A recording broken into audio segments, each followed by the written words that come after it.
আমার ভিতরে বহুত চিন্তা যে আমার মেয়েটার রিজিক নাই, কোনো কিছু খাইতে পারে না, পানি গিলতে পারে না, কোনো কিছুই পেটে যায় না।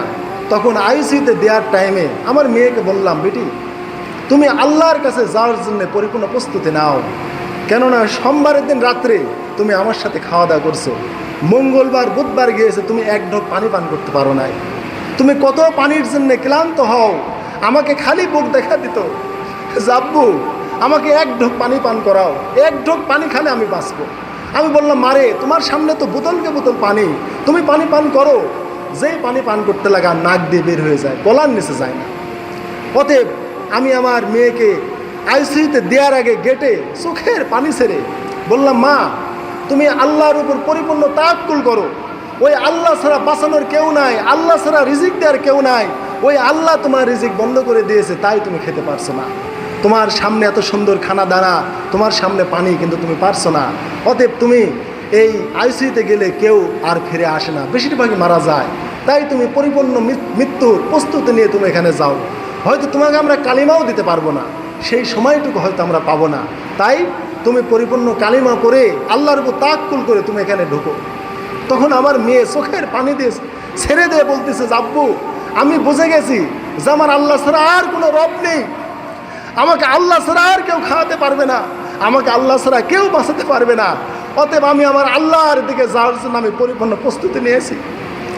আমার মেয়ের এই কথা শুনে আমি কপালে একটা চুমু খেলাম যে, মারে তোমার এই কথায় আমার হৃদয়টা সন্তুষ্ট হয়ে গেছে যে তুমি আমার রবের দিকে যাওয়ার জন্য তুমি প্রস্তুত। আর তুমি বুঝে ফেলেছো যে তোমাকে কেউ খাওয়াতে পারবে না, তোমাকে কেউ বাঁচাতে পারবে না, কেউ তোমাকে সুস্থ করতে পারবে না। তোমার এই কথায় আমি খুবই সন্তুষ্ট। অতএব তুমি আমার সাথে শেষ কালিমাটা পড়ে আইসিইউতে চলে যাও।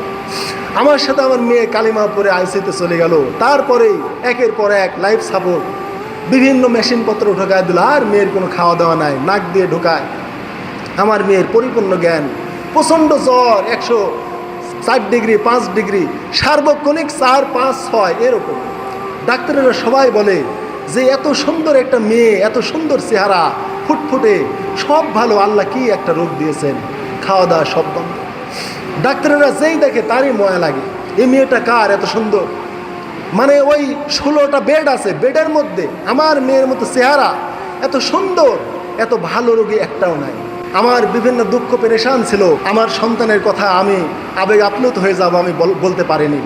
কিন্তু আমি বলার জন্য একটা নিয়েছি। আপনারা অনেকেই বলেছেন যে আপনার মেয়েটা কিভাবে মারা গেল, কিন্তু আমি আবেগ ধরে রাখতে পারবো না, আমার কণ্ঠ নষ্ট হয়ে গিয়েছিল। 2 মাস আমি প্রায় সঠিকভাবে কথা বলতে পারিনি, আমার কণ্ঠটা ভেঙে গিয়েছিল। এখন আল্লাহ একটু কণ্ঠ দিয়েছেন, আমি একটু বলার চেষ্টা করবো ইনশাল্লাহ। আমার সন্তানের অনেক দুঃখ কষ্ট হাসপাতালে হয়েছে। 14টা দিন, 15 দিনের মধ্যে 14 দিনই লাইফ সাপোর্টিং, একদিন মাত্র স্বাভাবিক অবস্থায় ছিল আইসিইউ, এই 15 দিনের মধ্যে। তাহলে এত দুঃখ কষ্ট আমি পিতা হয়ে আমার সন্তানের দেখেছি, আমি কিভাবে সহ্য করেছি। আমি অনেক দুঃখ পেয়েছি, কিন্তু আমার সান্ত্বনা একটা কথাই, ওই কথাটা আমি এত সন্তুষ্ট হয়েছি যে আমি ওই কথার দ্বারা আমি সব ভুলে যাই। আমি তখন ছিল 4 তারিখ মে মাসে, রাত 9টা মেয়ের সাথে একসাথে খাওয়া দাওয়া করেছি। খাওয়া দাওয়া করে বিছানায় শয়ন করলাম, তখন রাত 11টা, আমি কম্পিউটারে একটা বই লিখতেছি। আমার বেটি বলল, জাব্বা শোবেলা তুমি? আমি বললাম, বেটিরে শোবো, আজকে কেবল আমি একটু আরবি টাইপ করা শিখেছি, একটু আরবিটা টাইপ করা শিখি। আমার বেটি বলতেছে, আব্বু তুমি শও। তখন আমি দ্রুত রাত 11টায় আমার মেয়ের পাশে আমি শোলাম, আর আমার স্ত্রী ছোট মেয়েকে নিয়ে পাশের বিছানায় শুলো। এক ঘরের মধ্যে 2টা মানে বেড পাড়া, এক বেডে আমি আমার বড় মেয়েকে নিয়ে শুয়ে আছি। তাহলে রাত 9টার সময় আমি এবং আমার মেয়ে দুইজনেই একসাথে খাওয়া দাওয়া করেছি, একেবারে সুস্থ মেয়ে আমার। এবং সেই দিন আবার রাজশাহী থেকে এসেছি। রাজশাহী আমার সাথে আমার মেয়ে ওই বরেন্দ্র জাদুঘরে গেছে, চিড়িয়াখানায় গেছে, বিভিন্ন প্রাণী দেখেছে সারাদিন। বিকালে বাড়িতে এসে ওই পাবনার গাড়িতে আতাইগুলো এসে নেমেছি। তাহলে আমার মেয়ে রাজশাহী আমার সাথে ঘোরাফেরা করেছে সারাদিন, সুস্থ, কোনো কিছু নেই। আমার সাথে বরফ খাইছে, তারপর হোটেলের বিভিন্ন জিনিসপত্র খাইছে। রাত্রিবেলায় মেয়ে আমার সাথে এই ধুলাউড়িতে খাওয়া দাওয়া করছে, ভালো মেয়ে শয়ন করলো। রাত 1টা বেজে গেল, আমি লক্ষ্য করতেছি আমার মেয়ে আমার পায়ের নিচ দিয়ে নামতেছে, অর্থাৎ পেশাব পায়খানা হয়তো কোনো একটা চাপ হয়েছে।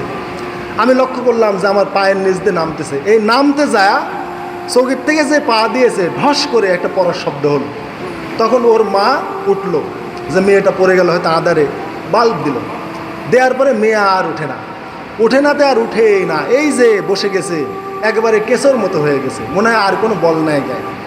তখন ওর মা শক্ত করে ধরে বাথরুমে নিয়ে গেল, নিয়ে যা আবার পড়ে গেছে। আমার মেয়ের 11 বছর পূর্ণ হয়, তারপর 51 কেজি ওজন হয়েছিল, শরীরের গ্রোথ অনেক বড় ছিল। তো যাই হোক, পড়ে গেল, আর আমার স্ত্রী আর তুলতে পারে না। তখন আমাকে বললে উঠেন তো, আমি উঠলাম, উঠে আমার স্ত্রী এবং আমি সহ আমার মেয়েকে পেশাব ফেরালাম, ফেরা নিয়ে এসে আবার আমার কাছে শয়ন করালাম। চিন্তা হয়ে গেল, কে রে, ভালো মেয়ে আমার, এইভাবে ভালো অবস্থায় শয়ন করলাম আর মেয়েটা এরকম হয়ে গেল। পরে এই অবস্থায় আমি কি করলাম, বিছানায় শয়ন করে দিলাম। সকালবেলা বললো যে আম্মা আমি পটল ভাজি আর আমি টাকি মাছ ছানা খাবো। তা আমি বললাম তাহলে এগুলি করো তো। ওগুলো করলো, করিয়ে আমি ওগুলো খাচ্ছি, কিন্তু আমার খেয়াল নাই যে মেয়ে এগুলি খেতে চাইছে। তো আমাকে বললো মেয়ে না এগুলো খেতে চাইছে, তখন আমি অল্প খাইলাম, খায়া মাদ্রাসায় চলে গেলাম। এদিকে বেলা 10টা বাজে গেছে, তখন আমার স্ত্রী বলতেছে যে মেয়ের তো অবস্থা খারাপ, মেয়ের মাঝের থেকে কোনো বল নাই, অথচ আমার মেয়ে পরিপূর্ণ সুস্থ, এই যে বল নাই তার নাই।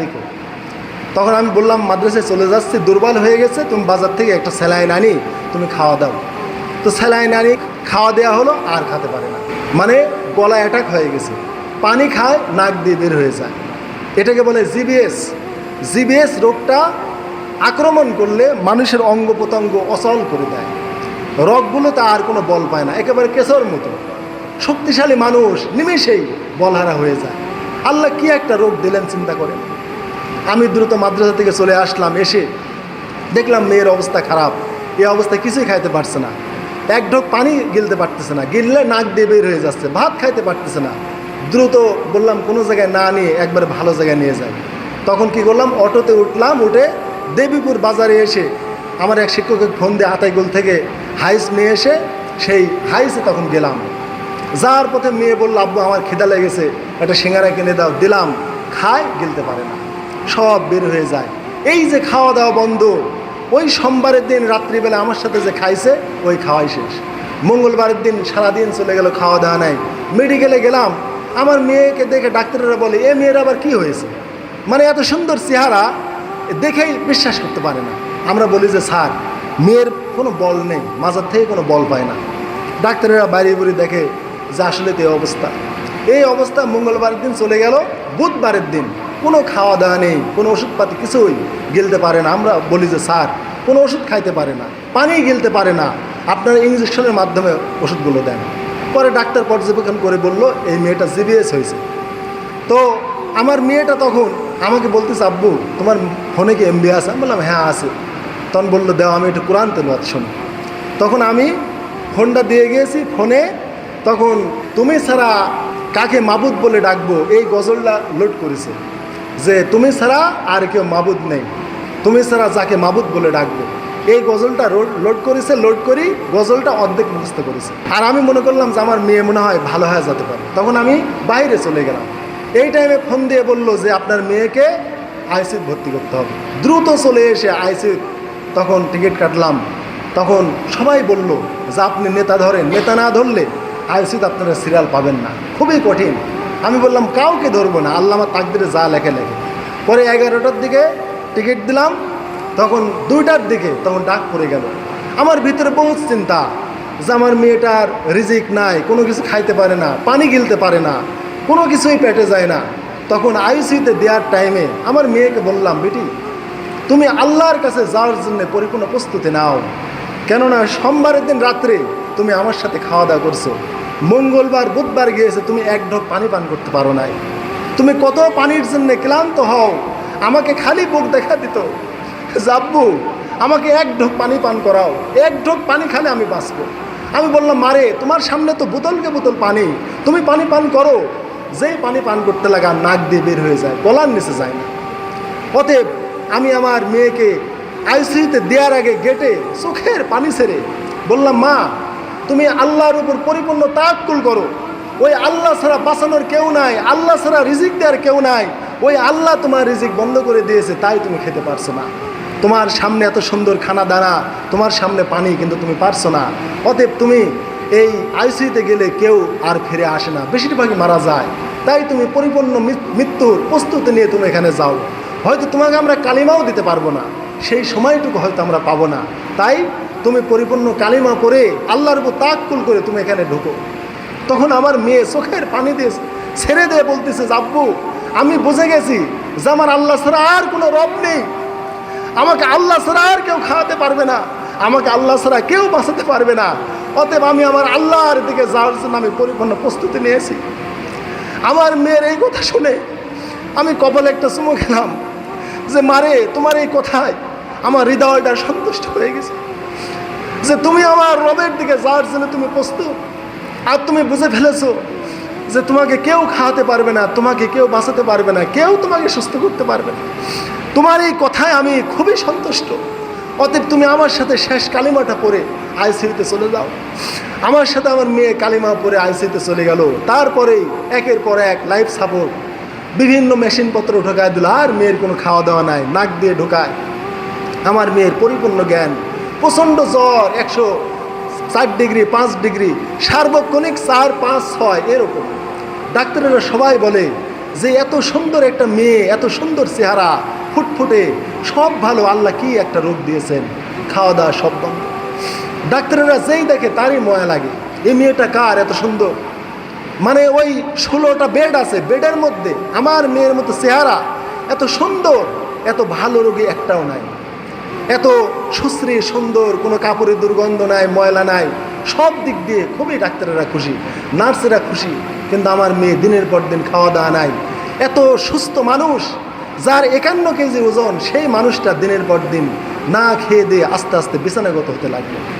এত বড় বড় হাই পাওয়ারের ঘুমের ইঞ্জেকশন, ওষুধ দিয়ে জ্বর কমে না, ঘুম আসে না, ঘুমের ওষুধ দিয়ে ঘুম আসে না, সার্বক্ষণিক তাকিয়ে থাকে। ডাক্তাররা বলে আপনার মেয়েকে একটু ঘুমানোর প্রয়োজন, কিন্তু ঘুম আসে না, ঘুমাতেই পারে না। আমরা যখনই দেখতে যাই তখনই দেখি আমার মেয়ে তাকিয়ে আছে। আমরা দরজা দিয়ে ঢুকলেই দেখি আমার মেয়ে আমাদের দিকে তাকিয়ে আছে, চোখ বন্ধ করে না।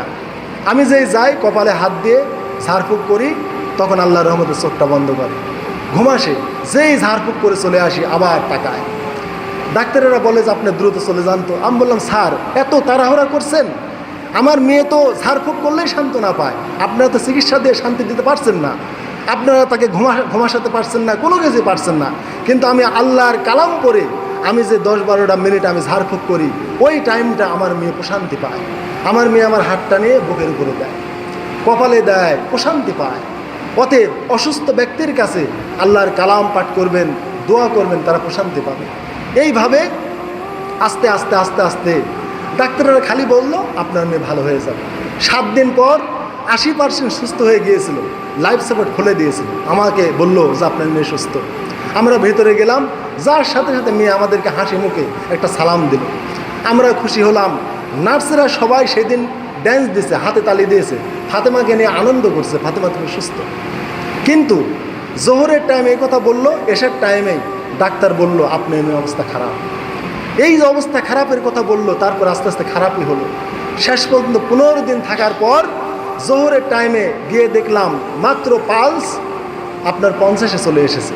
তো বললাম আজকে আর মেয়ের হয়তো শেষ দিন হতে পারে, কারণ 80 থেকে 50-এ চলে এসেছে। সেই দিনই আসরের টাইমে আমার মেয়ে দুনিয়ার থেকে চলে গেল। ডাক্তার যখন বলল যে আপনার মেয়ে অবস্থা খারাপ, মনে হয় বাঁচবে না, আমি বললাম স্যার একটা অনুমতি দেন, আমার মেয়েকে আমি কালিমা পড়াই, একটু অনুমতি দেন। আমাকে বলল দ্রুত জামা গায়ে দিয়ে আসেন। এমন কঠিন জায়গা, ওই জামা কাপড় ছাড়া ওই রুমে ঢুকতে দেয় না, বিশেষ পোশাক পরে গিয়ে ওই রুমে ঢুকতে হয়।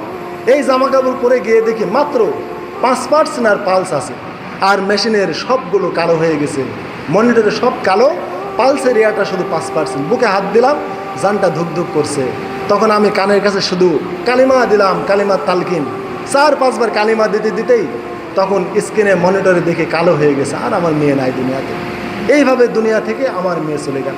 এই যে আমি পিতা হয়ে 15টা দিন মেডিকেলে থাকেছি, আমার আত্মীয় স্বজন বলেছে, আমার মামাতো ভাই একটা বিসিএস ক্যাডার, ওখানে এক কলেজের শিক্ষক, সরকারি কলেজে, আমাকে বলেছে একটু বাসায় গিয়ে পরিষ্কার হয়ে আয়। আমার মামা আরএমপি পুলিশ বলতে একটু বাসায় গিয়ে পরিষ্কার হয়ে আসো। আমি 15টা দিন এক ক্ষণিকের জন্যও আমার মেয়ের আমি পাশ ছাড়িনি। 15টা দিন শুধু সেজদায় আল্লাহর কাছে কেঁদেছি, আল্লাহকে ডেকেছি, কিন্তু আল্লাহ হায়াত রাখে নাই, আল্লাহ দুনিয়া থেকে নিয়ে গিয়েছেন। এই মৃত্যুর কাহিনীটা বলার উদ্দেশ্য আমার একটাই, শিক্ষা নেন। যারা আপনারা আমার মেয়েকে দেখেছেন, আজ রবিউল ভাই দেখছে, ঈদের দিন কত কাঁদছে, আল্লাহ যে দুনিয়ার থেকে নিয়ে গেলেন, এভাবে আমাদের সবাইকে যেতে হবে। আমার মা আজ পর্যন্ত আমার মা মেনে নিতে পারে না। আমি বললাম, মারে, যদি তুমি বলো যে আমি মানিয়ে নিতে পারি না, তাহলে তোমার ঈমান নষ্ট হবে। তুমি বলো যে আমি ধৈর্য ধরতে পারছি না, কেননা মাইনে নেওয়া আর ধৈর্য ধরা আলাদা বিষয়। তুমি বলো, আল্লাহ আমি তো ধৈর্য ধরতে পারছি না, আমাকে ধৈর্যের তৌফিক দাও। কিন্তু যদি বলো আমি মানিয়ে নিতে পারছি না, তাহলে তুমি অপছন্দ করলে, আল্লাহর এই ফায়সালাকে তুমি ডিনাই করলে, তোমার ঈমান চলে যাওয়ার সম্ভাবনা আছে।